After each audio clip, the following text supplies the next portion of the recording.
Hai Warner Bros. Wakil Presiden Indonesia baru saja melakukan pelanggaran hak cipta dengan memodifikasi salah satu adegan di Dune melalui AI tanpa izin dan mengunggahnya di akunnya yang memiliki 6 juta pengikut. Silahkan tuntut dia. Nanti siang.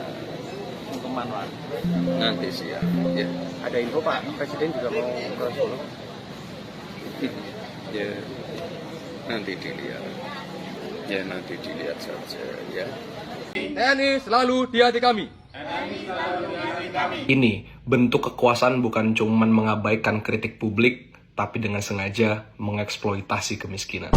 Udahlah, nggak usah naif. Tapi negara tingkah lakunya penghasilan cuma 3.000 triliun, belanja 3.600 triliun. Berarti udah pasti lu defisit. Dunia dari mana? Ini belum ngomongin soal lu bayar utang jatuh tempo lu. Pemerintah yang utang, rakyat yang disuruh bayar pakai pajak. Kalau rakyat yang utang, pemerintah mau tahu? Oh tidak bangsat. Assalamualaikum warahmatullahi wabarakatuh. Kembali lagi di channel Prayoga Muhammad. Ya teman-teman semua, jadi akhir-akhir ini Wakil Presiden Gibran Rakabuming Raka gencar banget ya untuk memberikan info-info seputar AI dan juga menghimbau kepada para siswa SD, SMP dan juga SMA ya untuk mempelajari lebih dalam soal AI ini. Nah, bisa kita lihat juga ya di akun Instagram ya, di akun media sosialnya, seringkali Gibran mengupload AI ya. Nah, tapi baru ini guys, Lebaran ini Gibran mengupload AI yang akhirnya menuai komentar netizen. Kenapa itu? Nah, dinilai AI tersebut menjiplak ya. Ya, intinya melanggar hak cipta gitu ya. Coba kita lihat di akun X. Nah, ini tweetan dari Mas Bro ya, Fufafa melanggar hak cipta. Nah, jadi di sini ada gambar yang aslinya dan di sini adalah AI dari Gibran. Nah, ini dinilai melanggar hak cipta karena meniru gitu ya teman-teman semua. Tinggal rubah aturan hak ciptanya, kata netizen. Kenapa Gibran suka melanggar aturan katanya? Biar tambah cakep sampai segitunya, iya. Nah, jadi sempet ada yang nge-tweet gitu ya. Hai Warner Bros. Wakil Presiden Indonesia baru saja melakukan pelanggaran hak cipta dengan memodifikasi salah satu adegan di Dune melalui AI tanpa izin dan mengunggahnya di akunnya yang memiliki 6 juta pengikut. Silahkan tuntut dia. Kalau hak cipta kayaknya bukan, itu pakai AI kan, tapi secara moral itu tercela banget katanya. Ya karena meniru ya guys ya, menjiplak gitu ya. Mukanya udah gak ketolong makanya pakai AI terus katanya. Tidak ada yang dilanggar, logo, emblem, judul semua tidak terlihat. Konsep seperti ini sudah biasa di Hollywood. Kalian aja kurang makan opor ayam katanya. Tetap saja ada yang membela guys. Semua bisa diatasi Fufafa. Punya malu gak sih? Dia jadi wapres bukannya mengedepankan kreativitas yang original hasil buatan manusia asli, malah mengedepankan AI. Ya emang AI membantu, tapi jangan sampai ketergantungan gitu. Kelihatan males banget buat kerjasama sama ilustrator dan movie maker yang profesional katanya. Dan gak hanya ini guys, jadi kemarin waktu Gibran mudik ke Solo, Wapres Gibran bagikan 8.000 paket sembako. Ini juga menuai komentar netizen guys. Nah ini ya beritanya ya, yang jadi pertanyaan ini pakai uang siapa guys? Nah terus komentarnya, suka tidak suka tapi bansos paling efektif buat ambil suara grassroots. Sedih. Berapa tinggi Gibran Rakabuming Raka ini ngapain nanya berapa tingginya? Kenapa Gibran bodoh dan rakyatnya suka disuap? Pendidikan Gibran Rakabuming Raka. Itu dana paket sembako dari mana? Kalau dari pajak gue gak ikhlas pajak gue buat naikin nama dia. Ya menjadi pertanyaan ini, itu dari mana uangnya gitu ya. Dan yang terakhir ini tweetan dari Marquez ya. Jika 5 tahun Wapres Indonesia kerjanya hanya begini-begini terus, mau mencapai Indonesia emas, Indonesia bangkrut. Iya, Wapres kok kayak lontong, ditanya wartawan jawabannya kok nanti dilihat saja jawabannya. Opo iku katanya. Ini sembako dari Wapres lontong bukan Presiden Prabowo katanya. Kita lihat videonya. Mas, setelah ini mungkin ada acara dengan keluarga Mas. Nanti siang. Nanti siang. Ya. Ada info Pak, Presiden juga mau ke Solo. Ya. Nanti dilihat. Rencana ke tempatnya Bapak Mas? Pak Presiden nanti rencana ke tempatnya Bapak? Gimana? Pak Presiden nanti rencana ke tempatnya Bapak juga. Ya nanti dilihat saja ya. Pokoknya nanti ini jawaban yang sungguh sangat membagongkan. Yang ngusung dia pada pekok semua. Wapres memalukan. Aduh, gila. Tapi ini ada yang aneh guys. Coba kita lihat video ini. Di tengah fitrinya suasana lebaran, ada satu hal yang bikin gue sedih dan miris banget. TNI selalu di hati kami. Ini bentuk kekuasaan bukan cuman mengabaikan kritik publik, tapi dengan sengaja mengeksploitasi kemiskinan. Udahlah, gak usah naif. Orang bodoh sekalipun tahu kok, itu gerakan dan suaranya settingan. Gue kasihan banget lihat wajah bapak ibu kita mukanya melas, pasrah, dan mungkin terpaksa. Lu mau nyalahin mereka? Gak bisa. Mereka hidup dalam taraf kemiskinan. Bansos dan 50.000 bagi mereka sangat berharga mungkin. Ini terjadi juga di Banyumas, di Jakarta Barat, bahkan di X gitu loh. Narasi tandingan untuk sahkan RUU TNI yang nggak dibilang pemecah belah. Gue nggak mau kita nyalahin masyarakatnya. Yang harus kita salahin siapa sponsornya, siapa yang menggerakkannya, yang secara sadar tanpa moral mengeksploitasi kemiskinan. Dan ini bukan barang baru, ini barang lama lah bos. Kita sering sebut ini sebagai politik gentong babi. Tom Wakefield dan juga Jess Bersing dalam bukunya menjelaskan, dulu para pemilik budak di Amerika Serikat itu sering melemparkan gentong-gentong babi yang isinya babi-babi asin kepada para budaknya. Supaya apa? Ya supaya nurut. Kesannya baik hati ya. Padahal itu bentuk apa? Eksploitasi dan malah pengambilan hak mereka. Kalau di politik Indonesia, bansos buat menangin pemilu, demo tandingan supaya kesannya publik gak kontra semua, sampai ke survei kepuasan yang dibikin tinggi terus nih. Kepuasan seakan-akan selalu memuaskan. Jadi bukannya membantu mereka melawan kemiskinan struktural, malah dieksploitasi. Itu namanya jahat. Jadi buat kita warga sipil yang mulai insecure, suara kita kayaknya nggak ada impact-nya deh. Tolong kubur dalam-dalam pemikiran itu. Karena buktinya kekuasaan bikin narasi tandingan. Jadi ayo kita bangkitin lagi perlawanan kita. Kemarin ini selama lebaran, banyak militer yang sweeping, pakai senjata perang, cuman buat nurunin poster tolak RUU TNI. Ini kan mengerikan. Welcome back, Neo Orde Baru. Betul sekali teman-teman semua. Nah yang seperti ini nih, yang seharusnya voters 02 juga ikut berbicara, ikut bersuara gitu ya. Bukan malah diem-diem baik. Kalian loh yang udah milih. Nih lihat video ini.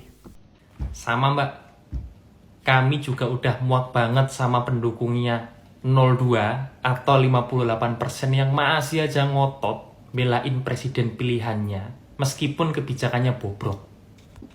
Maksudku gini loh, kalian ini kan udah tahu dari awal bahwa pencalonan mereka berdua ini itu nabrak aturan. Waktu kampanye yang mereka andalkan cuman program makan siang gratis. Dan mereka ini adalah paslon yang paling minim mau diajak beradu gagasan. Kita udah ngasih tahu nih, pilih aja yang ada gagasannya. Masih aja kalian pilih kan? Tapi oke lah, itu soal lain. Nah, yang perlu diketahui adalah sejak awal, memang yang kita kritik itu ya isi undang-undangnya. Termasuk proses legislasinya yang serba tertutup. Asal mbaknya tahu aja ya, RUU TNI itu nggak masuk dalam prolegnas 2025 loh. Yang kedua, dia juga nggak tercantum dalam 18 rancangan undang-undang prioritas. Nah, ini yang ketiga nih yang menarik nih. Pembahasan RUU TNI ini disusupkan oleh Menteri Pertahanan melalui sebuah surat yang dikirim kepada Komisi 1 DPR RI pada 7 Februari 2025. Draftnya udah ada, naskah akademiknya juga udah ada. Padahal RUU TNI ini kan inisiatifnya DPR, tapi semuanya udah dibikinin sama pemerintah. Kan agak aneh memang. Jadi kecurigaan kami ini wajar dong. Nah, ini saran saya kepada pendukung 58%, boleh kok kita mendukung Pak Presiden Prabowo. Tapi jangan sampai fanatik buta. Sebab saya berani taruhan, revisi Undang-Undang TNI ini bukan untuk kepentinganmu kok. Kalau untuk kepentinganmu, ngapain dia dibahas secara diam-diam? Punya otak untuk berpikir. Apalagi Indonesia ini sudah banyak sekali hutang guys. Kalian juga harus tahu gitu loh. Dan malah ada bocoran juga nih netizen yang mengatakan bahwasanya hutang Indonesia itu nggak cuma 8.000 triliun, bahkan lebih. Nah nanti akan dibahas dan kita lihat ya. Oke, kita lanjut ke videonya. Harga saham boleh naik turun, pangan aman, negara aman. Sudah. Wes mbok Pak karmu Pak, wes gak popo saham mudun terus saya sampai IHSG 4.000 ya wes gak popo. Duit BPJS, duit taspen nyangkut triliunan nang pasar modal gak popo. Foreign flow dana investasi asing keluar dari Indonesia, investasi jadi mandek gak popo. Yang penting iso mangan kan, pangan stabil. Oke, wes mantap. Ada yang nanya sama aku, Kak, kakak nggak pengen pulang ke Indonesia? Kalian aja pengen kabur ke luar negeri, ngapain udah pulang ke Indonesia? Dan alasannya untuk gua pulang ke Indonesia itu apa gitu kan? Nggak ada alasan guys. Indonesia kesininya semakin gak jelas. Pajak yang kalian bayar tidak sesuai dengan apa yang kalian terima. Di sini kita bayar pajak tinggi sesuai dengan apa yang kita terima, fasilitas, kesehatan, hari tua, ya, libur. Kerja capek, bayar pajak tinggi, worth it. Kalau di planet Pluto, maaf, even biar 5%-nya pun nggak sesuai. Yang ada makin memperkaya para pejabat. Pejabat mana peduli yang mana rakyat, apalagi anggota DPR itu. Ya, mereka dipilih sama rakyat. Begitu terpilih, mereka cuma mikirin bagaimana kelangsungan hidup mereka, keluarga mereka. Itu. Jadi suara rakyat kemarin yang milih dia termasuk suara gua juga sia-sia. Pemerintah yang utang, rakyat yang disuruh bayar pakai pajak. Kalau rakyat yang utang, pemerintah mau tahu? Oh tidak bangsat. Bu, ibu tahu nggak? Selama kepemimpinan ibu, banyak orang yang terpaksa menyerah, terpaksa jual ini, jual itu, terpaksa bangkrut, bahkan terpaksa ngutang karena terlilit utang pajak. Rezim binatang emang. Oh sangat, kalau kita ngomong mungkin sangat mungkin ada begitu banyak indikator yang mengarah ke sana, karena gue sekarang udah bilang tunggu aja ya, $1 itu bakal jadi lebih dari 20.000 rupiah. Itu lebih parah dari 98. 98 lebih parah, loh. lebih parah. Itu Pasti main-main. lebih parah. Apa indikatornya sampai Bang Benix bisa ada prediksi itu? Tadi kita nggak punya duit untuk bayar utang. Kita defisit anggaran. Target negara belanja 3.600 triliun tahun ini. Padahal penghasilan cuma 3.000 triliun. Nah kita kan bukan orang bodoh. Sejak SD diajarin jangan hidup lebih besar pasak daripada tiang. Tapi negara tingkah lakunya penghasilan cuma 3.000 triliun belanja 3.600 triliun. Berarti udah pasti lu defisit. Duitnya dari mana? Ini belum ngomongin soal lu bayar utang jatuh tempo lu. Kita masih belum ngomongin harga batu bara bakal terus turun. Pendapatan negara, royalti, dari situ berarti bakal berkurang. So, apa yang harus dilakukan sama negara kalau begitu? Nanti di bulan Juni lu akan lihat, Rizka. Di situ Prabowo harus ambil keputusan yang sangat berat. Kita nggak bisa bayar duit jatuh tempo utang tuh 600 sampai 700 triliun. Kita nggak punya duit. Apa yang akan diambil keputusannya? Kalau keputusan yang paling sulit diambil Prabowo adalah cetak duit, apa yang terjadi? Inflasi besar-besaran. Inflasi besar-besaran, semua duit beredar di masyarakat, duit nggak ada artinya kayak 98. Yang terjadi adalah demo besar. Wah, gila men. Kalau benar hutang kita 20.000 triliun, wah, ini angka yang benar-benar bombastis ya, di luar dugaan kita. Kabarnya, saya mendapatkan informasi dari sumber yang menyampaikan kepada saya, Presiden Prabowo sangat marah besar ketika mengetahui bahwa benar hutang itu sesungguhnya bukan hanya 8.000 triliun, ya. Karena dilaporkan kepada beliau itu cuma segitu, dan kemudian bengkak menjadi 12.000 triliun, kemudian naik. Dan kabarnya itu hampir menembus 20.000 triliun hutang kita. Wow, berapa ratus % dari rasio APBN kita ya. Dan ini sudah di luar batas wajar ya. Anda bisa bayangkan kalau hutang kita sampai titik itu, wajar kalau kemudian arus mudik, jumlah pemudiknya menjadi turun, putaran uang juga menurun, daya beli juga anjlok. Nah ini wajar ya. Dan kita nggak usah heran karena memang ketika Presiden Jokowi menganggarkan proyek ugal-ugalan pada pembangunan jalan tol yang menghabiskan uang ratusan triliun, kemudian pembangunan bandara yang juga ratusan triliun dihabiskan uang. Ini semua tidak dalam sebuah kalkulasi ekonomi yang matang ya. Bandara yang dibangun kemudian tidak ada feedback pendapatan ya, NBP-nya tidak masuk ke kas negara, justru negara makin mengeluarkan uang untuk membiayai maintenance-nya, pemeliharaan dan lain-lain yang ujung-ujungnya membebani APBN. Begitu juga proyek IKN yang gila-gilaan, ujung-ujungnya membebani APBN. Teriak investasi juga ujung-ujungnya bebani APBN. Dan ini kalau tidak diantisipasi dengan baik, Pak, kita akan berada dalam sebuah tekanan ekonomi yang bukan tidak mungkin akan lebih parah dari 97-98 ya, kondisi krisisnya. Nah, karena itu efisiensi harus dilakukan dengan sungguh-sungguh. Presiden harus lakukan efisiensi dengan sungguh-sungguh. Bukan memindahkan pos anggaran dari satu lembaga atau kementerian, kemudian pindahkan ke dana tara. Hanya untuk target biayai hilirisasi, target untuk biayai makan bergizi. Kalau cuma konsentrasi ini, kita akan berada dalam kondisi yang lebih parah, Pak Presiden. Karena itu efisiensi harus dilakukan dengan seefisien mungkin, Pak. Pertama, pemegahan struktur kabinet itu diefisienkan, Pak. Jumlahnya terlalu bengkak, Pak. Turunkan jumlahnya, Pak. Menteri-menterinya diganti, Pak, yang bidang ekonomi itu. Cari orang-orang profesional dan independen, Pak, yang benar-benar dipercaya oleh pasar, Pak. Dan jumlahnya dikecilkan, Pak Presiden. Kemudian pos pembiayaan itu, Pak. Konsentrasi yang berhubungan langsung dengan ekonomi masyarakat, Pak. Daya beli supaya daya beli meningkat, Pak. Kasih pinjaman ke UMKM, ke UMKM, ke UKM, Pak. Tanpa ada agunan segala macam, Pak. Supaya ngerangsang daya beli, Pak. Proyek padat karya didorong, Pak Presiden. Supaya benar-benar ngerangsang, Pak. Daya beli dan interaksi ekonomi, interaksi pasar itu benar-benar menjadi efisien, Pak.